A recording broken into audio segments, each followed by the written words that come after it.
Hello everyone, welcome to our channel. Telugu రాష్ట్రాలలో భిన్న వాతావరణ పరిస్థితులు, కొన్ని జిల్లాల్లో పెరిగినటువంటి ఉష్ణోగ్రతలు, మరికొన్ని జిల్లాల్లో కొనసాగుతున్నటువంటి వర్షాలు. వివరాల్లోకి వెళ్దాం, వాతావరణ పరిస్థితులు తెలుసుకుందాం. వాటన్నిటికంటే ముందు మీరు ఇంకా మన ఛానల్ కనుక సబ్స్క్రైబ్ చేయనట్లయితే వెంటనే సబ్స్క్రైబ్ చేసి పక్కన ఉన్న బెల్ ఐకాన్ ని కూడా క్లిక్ చేసేయండి. ఇక లేట్ చేయకుండా వివరాల్లో కనుక వెళ్ళినట్లయితే, బంగాళాఖాతంలో ఏర్పడిన ఉపరితల ఆవర్తన ద్రోణి బలహీనపడడంతో కోస్తాంధ్ర, మధ్యాంధ్ర జిల్లాల్లో నమోదవుతున్నటువంటి వర్షాలు కొంతమేర తగ్గుముఖం పట్టే అవకాశం ఉంది.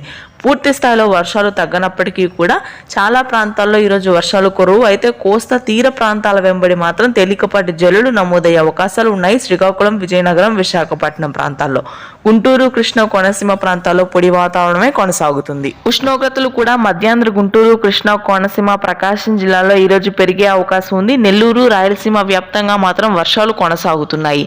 నెల్లూరు కానీ, తిరుపతి, చిత్తూరు, కడప ప్రాంతాల్లో మరొక 2 రోజుల పాటు వర్షాలు కొనసాగుతాయి. డిసెంబర్ 29 సాయంత్రం వరకు కూడా వర్షాలు కురిసే అవకాశం ఉంది. తెలంగాణలో భిన్న వాతావరణ పరిస్థితులు కనిపిస్తున్నాయి.